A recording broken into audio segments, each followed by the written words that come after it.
Mi mejor amigo dijo que embaracé a su hermana con problemas mentales. Mis padres me desconocieron sin pruebas. Tengo 28 años y trabajo en diseño gráfico. Lo que voy a contar me pasó hace año y medio y todavía me cuesta procesar. Mi mejor amigo desde la adolescencia tiene una hermana con trastornos mentales graves.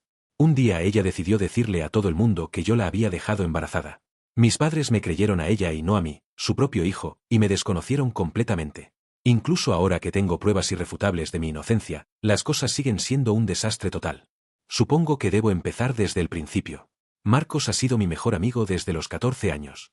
Nos conocimos en secundaria y básicamente crecimos juntos. Esa clase de amistad donde te conoces tan bien que ni siquiera necesitas hablar para saber qué piensa el otro. Su familia siempre fue complicada. Su hermana menor, Laura, tenía 4 años menos que nosotros y desde niña mostró señales de que algo no andaba bien. No voy a entrar en detalles médicos porque no es mi lugar, pero digamos que Laura ha lidiado con problemas psiquiátricos serios desde la adolescencia. Ha estado medicada, ha tenido episodios donde pierde contacto con la realidad, ese tipo de cosas. Marco siempre fue superprotector con ella. Es su hermana, pero también era consciente de que necesitaba ayuda profesional constante. Yo siempre fui cordial con Laura. Era la hermana de mi mejor amigo, la veía en reuniones familiares, fiestas de cumpleaños, ese tipo de cosas, pero nunca tuvimos una relación cercana más allá de eso. Siempre mantuve mi distancia, no porque fuera mala persona, sino porque honestamente me incomodaba la intensidad con la que a veces me miraba o me hablaba. Había algo raro en la forma en que interactuaba conmigo que me ponía nervioso. Marcos me había advertido años atrás que Laura a veces desarrollaba obsesiones con personas. Era parte de su condición. Entonces yo siempre fui consciente de mantener límites claros y saludables. Nunca estuve a solas con ella. Nunca le di motivos para que malinterpretara nada. Mi relación con mis padres antes de todo este drama era normal, pero no particularmente cercana. Ellos son de esa generación más tradicional donde el hombre tiene que ser responsable, proveedor, todas esas cosas. Siempre tuvieron expectativas altas para mí. Querían que fuera exitoso, que formara una familia, la típica visión conservadora. No estábamos peleados, pero tampoco éramos de los que hablan todos los días o comparten todo. Nos veíamos en cenas familiares, días festivos, cumpleaños. Lo mínimo necesario para mantener la apariencia de familia funcional. Todo empezó a desmoronarse en abril del año pasado. Era un sábado por la tarde y estaba en mi apartamento cuando recibo una llamada de Marcos que sonaba alteradísimo.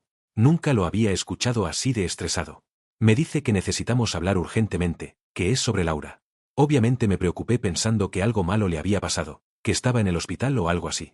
Quedamos de vernos en un café cerca de su casa. Cuando llegué, Marcos tenía esa cara de no haber dormido en días. Estaba pálido y nervioso. Se sienta y me suelta la bomba sin preparación. Laura está embarazada y dice que tú eres el padre. Me quedé sentado como 5 segundos en completo silencio porque mi cerebro no procesaba lo que acababa de escuchar. Luego me empecé a reír porque pensé que era una broma de mal gusto, pero Marcos no se estaba riendo. Estaba completamente serio, con las manos temblando alrededor de su taza de café.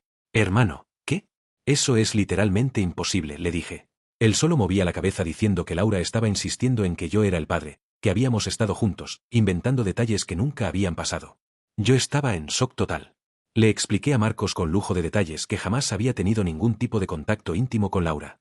Le recordé todas las veces que específicamente había evitado estar a solas con ella. Le mostré mi calendario del trabajo. Durante los meses que ella decía que había pasado algo, yo había estado viajando por trabajo o había estado con mi exnovia Carolina prácticamente todos los días. Durante octubre y noviembre del año anterior, cuando supuestamente había ocurrido la concepción según las fechas que Laura daba, yo había estado en un proyecto fuera de la ciudad por 2 semanas completas. Tenía los boletos de avión, las reservas de hotel, todo documentado. Y en diciembre estuve con Carolina prácticamente viviendo juntos. Teníamos fotos con fechas, mensajes, todo tipo de evidencia digital. Marcos me creía. Podía verlo en sus ojos. Pero también estaba en una posición horrible porque era su hermana. Le sugerí que hiciéramos una prueba de paternidad prenatal. Existen pruebas que puedes hacer durante el embarazo que son completamente seguras y que pueden determinar la paternidad con certeza. Le dije, mira, si ella está tan segura, hagamos la prueba y esto se resuelve de una vez por todas. Yo no tengo nada que ocultar. Marcos estuvo de acuerdo y fue a hablar con Laura. Pero ella se negó rotundamente a hacerse la prueba. Dijo que era peligrosa para el bebé, lo cual es completamente falso. Las pruebas modernas son seguras. Dijo que no necesitaba demostrar nada, que ella sabía la verdad y eso era suficiente. Esa negativa a hacerse la prueba debería haber sido una señal de alerta gigante para todos. Pero aparentemente no lo fue. Las cosas se pusieron peor cuando Laura decidió contarle a sus padres. Los padres de Marcos son cercanos a los míos. Se conocen desde hace años, van a la misma iglesia, toda esa onda. Entonces mis padres se enteraron rápidamente. Recibí una llamada de mi madre que estaba literalmente gritando por teléfono. ¿Cómo pudiste ser tan irresponsable? ¿Cómo pudiste hacerle eso a esa pobre chica? Tienes que aceptar tus responsabilidades como hombre. Yo intentaba explicarle que no era cierto, que jamás había pasado nada entre Laura y yo, pero ella no me escuchaba. Solo seguía gritando, su voz cada vez más histérica. Mi padre fue peor. Me citó en su casa. Yo ya no vivía ahí, tenía mi propio apartamento desde hacía 4 años. Cuando llegué, estaban los dos sentados en la sala con esa cara de decepción total que te hace sentir como si tuvieras 5 años otra vez. Mi padre empezó con un sermón sobre la responsabilidad, sobre cómo un hombre de verdad asume las consecuencias de sus acciones, sobre el honor familiar. Todo el discurso tradicional que te puedas imaginar. Intenté defenderme. Les mostré mi calendario laboral. Les expliqué que durante el periodo en que supuestamente pasó esto, yo ni siquiera estaba en el mismo estado la mayor parte del tiempo. Les dije, miren, durante octubre y noviembre estuve en California por 2 semanas completas en un proyecto de trabajo. Tengo los boletos de avión, tengo las reservas de hotel, tengo todo. Y en diciembre estuve con Carolina prácticamente todos los días. Ella puede confirmarlo. Tenemos fotos juntos con fechas, tenemos mensajes, tenemos de todo. ¿Sabes qué me dijeron?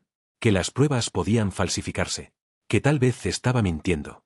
Que Laura no tenía ninguna razón para mentir sobre algo así. Eso me dolió más de lo que puedo explicar.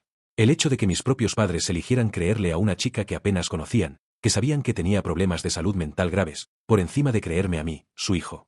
Les supliqué que al menos esperaran a que naciera el bebé para hacer una prueba de paternidad oficial. Les dije que estaba dispuesto a hacerla inmediatamente después del nacimiento y que eso probaría mi inocencia de una vez por todas. Pero ellos querían que yo asumiera responsabilidad ahora. Que empezara a proveer para Laura y el bebé, que me preparara para ser padre. Todo esto sin ninguna prueba real de que el niño fuera mío. La gota que derramó el vaso fue cuando me dijeron que o aceptaba la paternidad y empezaba a actuar como un padre responsable, o me considerarían muerto para ellos. Mi padre dijo esas palabras exactas: si no das un paso al frente y haces lo correcto, ya no tendrás padres. Me quedé ahí sentado procesando que me estaban dando un ultimátum. Que estaban dispuestos a cortarme de sus vidas completamente por negarme a aceptar responsabilidad por un hijo que no era mío, por un acto que nunca había ocurrido. Les dije que no. Que no iba a aceptar ser padre de un niño que no era mío solo para complacerlos o para salvar las apariencias. Mi padre literalmente me señaló la puerta y me dijo que me fuera. Salí de esa casa sintiéndome como si me hubieran vaciado por dentro. Llamé a Marcos llorando en mi carro, no podía ni manejar. Él estaba devastado también porque sabía que todo esto era culpa de su hermana, pero no podía hacer nada al respecto. Me dijo que había intentado hablar con Laura, que le había rogado que dijera la verdad, pero ella se mantenía firme en su historia. Incluso había empezado a inventar detalles sobre supuestos encuentros que habíamos tenido. Lugares donde supuestamente habíamos estado juntos. Cosas que literalmente nunca habían pasado. Era como si ella realmente creyera su propia mentira. Los siguientes meses fueron una pesadilla absoluta. Mis padres no me hablaban. Habían bloqueado mi número. Cuando intentaba ir a verlos, no me abrían la puerta. La familia de Marcos estaba dividida. Algunos me creían, otros pensaban que yo estaba mintiendo. La comunidad de la iglesia donde iban mis padres empezó a murmurar sobre mí. El típico chisme donde todos saben todo de todos. Mi reputación estaba destrozada y yo no podía hacer nada más que esperar a que naciera el bebé para poder hacer la prueba de paternidad y limpiar mi nombre. Esos meses fueron los más solitarios de mi vida. Perdí amigos. Gente que conocía desde hace años dejó de hablarme. Algunos me miraban raro cuando me veían en la calle. Era como si llevara una letra escarlata invisible que decía irresponsable o mentiroso. El trabajo se convirtió en mi único refugio. Ahí nadie sabía lo que estaba pasando en mi vida personal. Podía concentrarme en diseños, en proyectos, en cualquier cosa que me mantuviera la mente ocupada. Pero las noches eran lo peor. Me quedaba despierto pensando en cómo mi vida se había desmoronado tan rápido por una mentira. Carolina, mi ex, fue una de las pocas personas que me apoyó completamente. Aunque ya no estábamos juntos, ella sabía la verdad. Sabía que durante esos meses estábamos prácticamente viviendo juntos. Ella ofreció testificar si era necesario, mostrar nuestros mensajes, nuestras fotos, lo que fuera para probar mi inocencia. Su apoyo significó más de lo que puedo expresar. El bebé finalmente nació en septiembre. Una niña, según supe después. Yo inmediatamente solicité una prueba de paternidad oficial a través de la corte. Laura no tuvo más opción que aceptar porque era una orden judicial. La prueba se hizo como una semana después del nacimiento. Tomaron muestras de ADN de la bebé, de Laura y mías. Luego fue cuestión de esperar los resultados. Esas 2 semanas de espera fueron las más largas de mi vida. No porque tuviera dudas sobre el resultado. Yo sabía al 100% que no era el padre. Pero necesitaba esa validación oficial. Necesitaba ese papel que dijera blanco sobre negro que yo había estado diciendo la verdad todo este tiempo. Los resultados llegaron un martes por la tarde. Mi abogado me llamó y podía escuchar la satisfacción en su voz. 0% de probabilidad de paternidad. Ni siquiera un margen de error. Es imposible que ese bebé sea tuyo. Me senté en mi sofá con ese documento en las manos y no sentí la alegría que esperaba sentir. Sentí cansancio. Sentí rabia. Sentí una tristeza profunda porque esto significaba que mis padres me habían abandonado por absolutamente nada. Le envié los resultados a mis padres por correo certificado junto con una carta. La carta decía, tenían razón en una cosa. Ya no tienen un hijo. Porque después de lo que me hicieron, después de elegir creerle a una extraña por encima de mí, después de desconocerme sin ninguna prueba real, yo tampoco quiero saber nada de ustedes. Pensé que con esos resultados todo se iba a resolver. Que iba a recibir disculpas. Que las cosas iban a volver a la normalidad. Pero no. Las cosas se pusieron peor. Mis padres aparecieron en mi apartamento como 3 días después de recibir los resultados. Tocando la puerta a las 7 de la mañana un domingo. Les abrí porque honestamente esperaba una disculpa sincera. Esperaba que al menos reconocieran que se habían equivocado. Mi madre estaba llorando. Mi padre se veía avergonzado. Empezaron con un discurso sobre cómo lo sentían mucho, que habían cometido un error, que querían arreglar las cosas. Pero aquí está el problema. Sus disculpas no eran realmente disculpas. Eran justificaciones. Mi madre decía, cualquier padre hubiera hecho lo mismo. Solo queríamos asegurarnos de que el bebé estuviera cuidado. Era nuestro deber moral presionarte para que hicieras lo correcto. Mi padre dijo, aunque nos equivocamos en este caso específico, nuestras intenciones eran buenas. Deberías entender que actuamos desde el amor. Ni una sola vez dijeron, nos equivocamos. Te fallamos. Destruimos nuestra relación por creerle a alguien más en lugar de confiar en ti. Perdónanos. Encima de eso, trajeron un cheque. Pensaron que podían comprar mi perdón con dinero. Era por $12,000 y me lo ofrecieron diciendo que era para ayudarme a recuperarme de todo el estrés, para compensar el daño. Miré ese cheque y sentí tanta rabia que literalmente me temblaban las manos. Métense su dinero donde les quepa, les dije.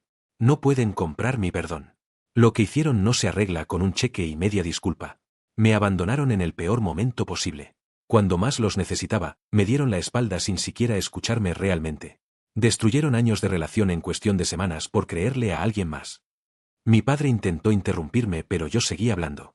Su ultimátum funcionó. Efectivamente ya no tengo padres. Porque yo tampoco quiero saber nada de ustedes después de esto. Mi madre empezó a llorar más fuerte, diciendo que yo estaba siendo cruel, que ellos eran mis padres y que tenía que perdonarlos. Pero yo ya estaba harto. Los saqué de mi apartamento y les dije que no volvieran. Que no me llamaran. Que no me buscaran. Que como ellos mismos habían dicho, estábamos muertos el uno para el otro. Cerré la puerta y me quedé ahí parado en mi sala, sintiendo una mezcla rara de alivio y tristeza. Por un lado me había quitado un peso de encima al decirles todo lo que sentía. Por otro lado acababa de cortar relación con mis padres, probablemente para siempre. Pensé que ahí terminaba todo. Que finalmente podía seguir con mi vida, reconstruir mi reputación, recuperarme del trauma. Pero Laura todavía no había terminado de arruinar mi vida. Como 2 semanas después empecé a recibir mensajes de gente preguntándome sobre los resultados de la prueba de paternidad. Diciendo que habían escuchado rumores de que yo había falsificado los resultados. Que había pagado al laboratorio para que dijeran que no era el padre. Laura estaba esparciendo rumores por todos lados. Diciéndole a quien quisiera escuchar que yo era el padre, pero que había manipulado la prueba. Que había usado mis contactos o mi dinero para cambiar los resultados. Esto es donde todo se volvió realmente loco. Mis padres, en lugar de defender la verdad, en lugar de decirle a la gente que la prueba oficial de la corte había demostrado mi inocencia, empezaron su propia campaña de relaciones públicas. Empezaron a contactar a mis amigos, a mis conocidos, a compañeros de trabajo. Básicamente a cualquiera que conocieran de mi círculo social. Diciéndoles su versión de la historia donde ellos eran las víctimas. Donde yo era el hijo cruel que los había rechazado injustamente. Me enteré de esto porque un viejo amigo de la secundaria, Andrés, me llamó un día. Hermano, tus padres me contactaron en Facebook y me escribieron como 3 páginas sobre cómo los trataste horrible. Cómo no quieres perdonarlos. Cómo eres un hijo desagradecido. Necesito que sepas que no les creí ni una palabra, pero pensé que debías saberlo. Están haciendo esto con mucha gente. Le agradecí a Andrés por avisarme y empecé a investigar. Revisé mis redes sociales y efectivamente mis padres habían estado contactando a prácticamente todos los que aparecían en mi lista de amigos. Pero la gota que realmente derramó el vaso fue cuando llamaron a mi trabajo. Hablaron con mi jefe expresando preocupaciones sobre mi estado mental.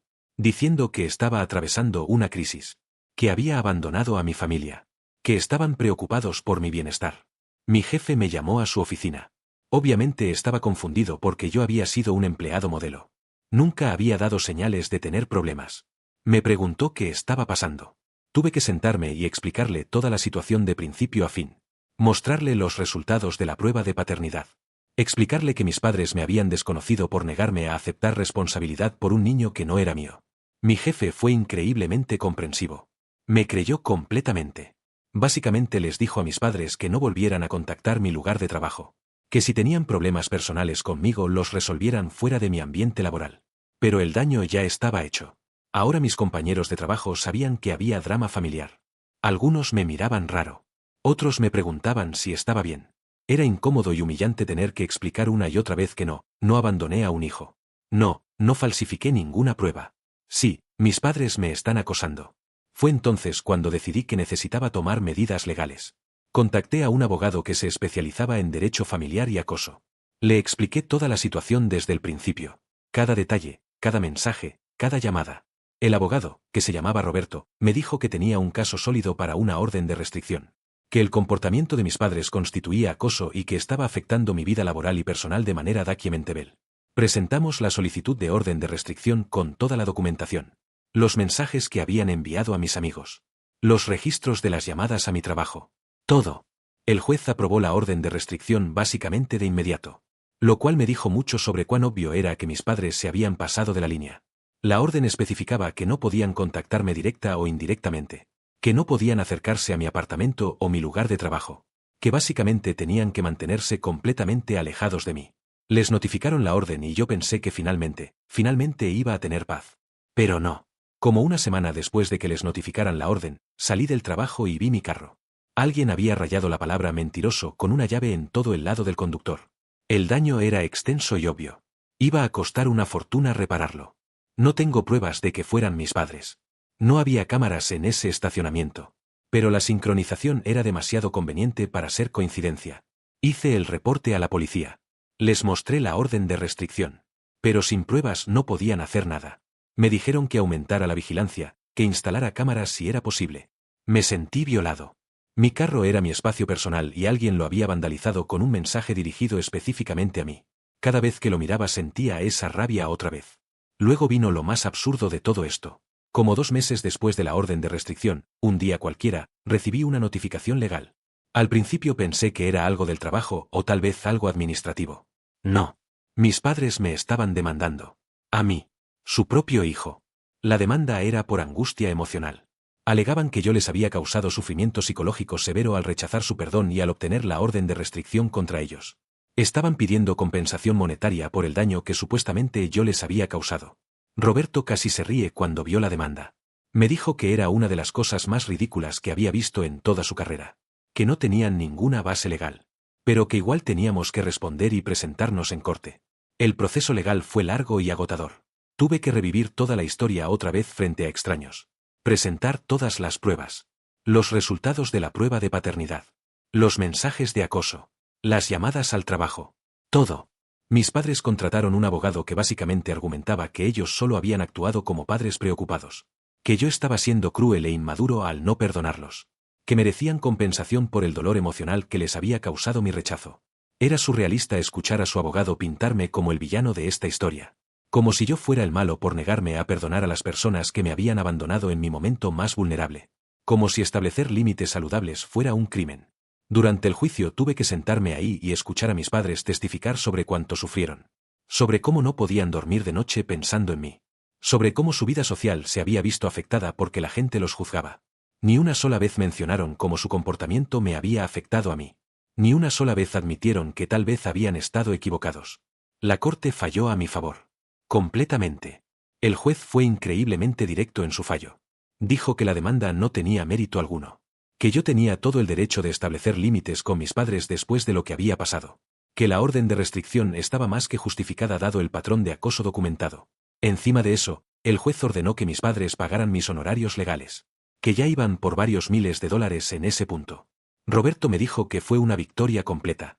Que raramente veía a un juez ser tan directo y contundente en su fallo contra los demandantes. Pero para mí no se sintió como victoria. Se sintió como otra batalla agotadora en una guerra que yo nunca pedí pelear. Estaba emocionalmente drenado. Había gastado meses de mi vida lidiando con esto. Había perdido a mis padres. Mi reputación estaba dañada. Había tenido que gastar dinero en abogados aunque al final me lo reembolsaran. ¿Y todo por qué? Por la fantasía delirante de una chica con problemas de salud mental que nadie había cuestionado lo suficiente antes de que todo explotara. Marcos y yo seguimos siendo amigos, aunque nuestra amistad nunca volvió a ser igual. ¿Cómo podría serlo? Su hermana había destruido mi vida y mi familia. Y aunque él no tuvo la culpa, siempre había esa tensión incómoda entre nosotros. Esa elefante en la habitación que ninguno de los dos quería mencionar. Eventualmente la amistad se fue diluyendo. Nos vemos ocasionalmente para tomar un café. Nos mandamos mensajes de vez en cuando para fechas importantes. Pero ya no somos los mejores amigos inseparables que éramos antes. Ya no compartimos todo. Ya no pasamos horas hablando de nada y de todo.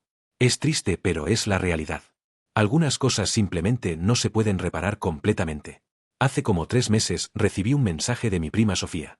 Ella siempre había sido neutral en todo este drama, tratando de no tomar lados. Me contó que mis padres están planeando una reunión familiar grande. Están invitando a toda la familia extendida. Y aparentemente todo el propósito de la reunión es forzar una reconciliación conmigo. Sofía me dijo que mis padres le habían pedido a ella y a otros familiares que me convenzan de ir. Que están diciendo que ya pasó suficiente tiempo. Que necesitamos sanar como familia. Toda esa retórica bonita que suena bien en la superficie pero que ignora completamente el daño real que causaron. Le respondí a Sofía con un mensaje largo donde básicamente puse todos mis límites clarísimos. Le expliqué que no tengo ningún interés en reconciliarme con mis padres. Que ellos tuvieron múltiples oportunidades de hacer las cosas bien y eligieron seguir causándome daño. Que su comportamiento después de que se demostró mi inocencia fue tan malo o peor que su comportamiento inicial.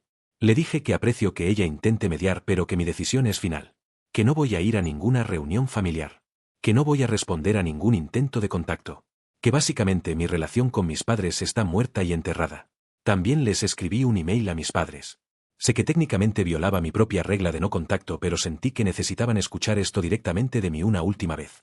Les dije que entiendo que probablemente piensen que soy cruel o que estoy siendo demasiado duro. Pero que ellos no entienden el daño profundo que me causaron. Les expliqué que no fue solo que me desconocieran.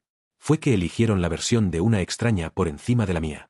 Fue que me dieron un ultimátum cuando yo estaba diciendo la verdad. Fue que incluso después de que se demostró mi inocencia no pudieron dar una disculpa real. Fue que me acosaron. Contactaron mi trabajo. Esparcieron rumores. Y finalmente me demandaron por establecer límites saludables. Les dije que su comportamiento no fue un simple error. Fue un patrón consistente de priorizar sus propias ideas de cómo deberían ser las cosas por encima de escucharme realmente a mí. De confiar en mí. De apoyarme. Les expliqué que el perdón no es algo que se puede exigir o comprar.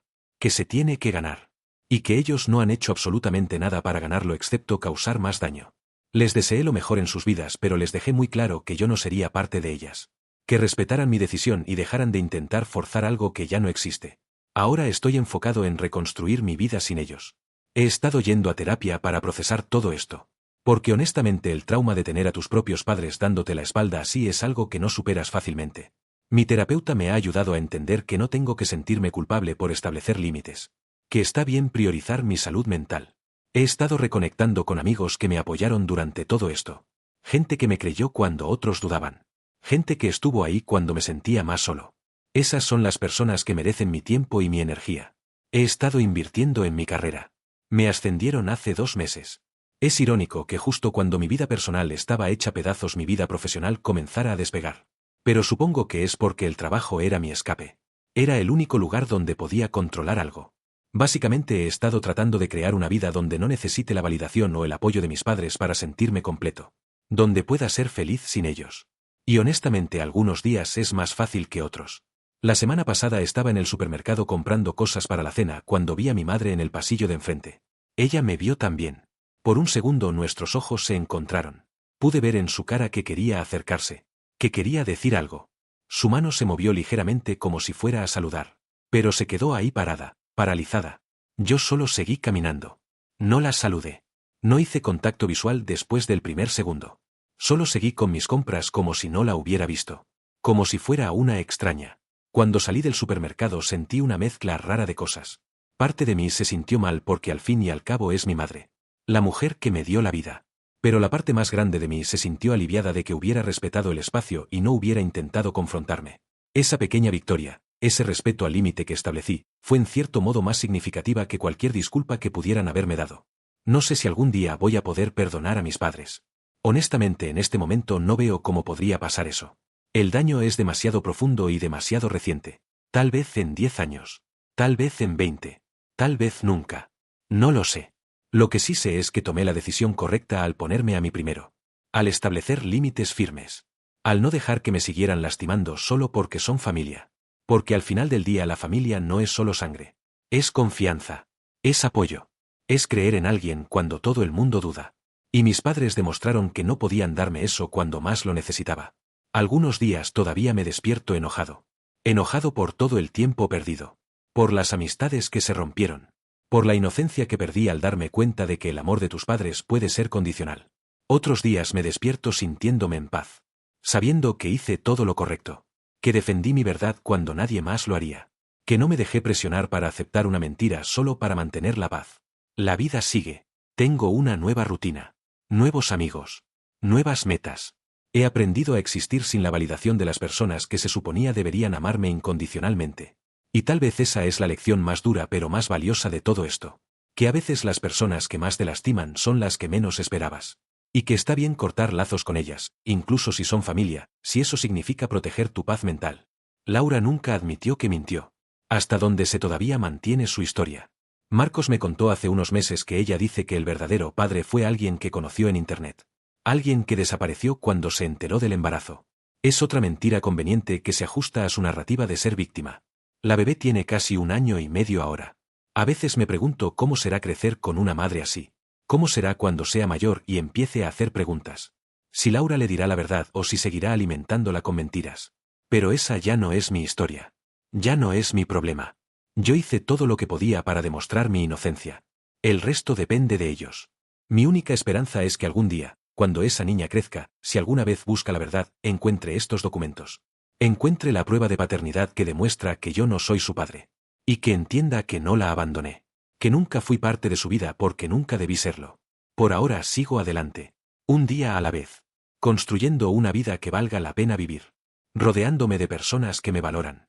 Y aprendiendo que a veces la familia que eliges es más fuerte que la familia que te tocó por sangre. Si esta historia te ha gustado, suscríbete a mis historias de Reddit, activa la campanita y dale like, eso me ayuda a llegar a más personas. Miau.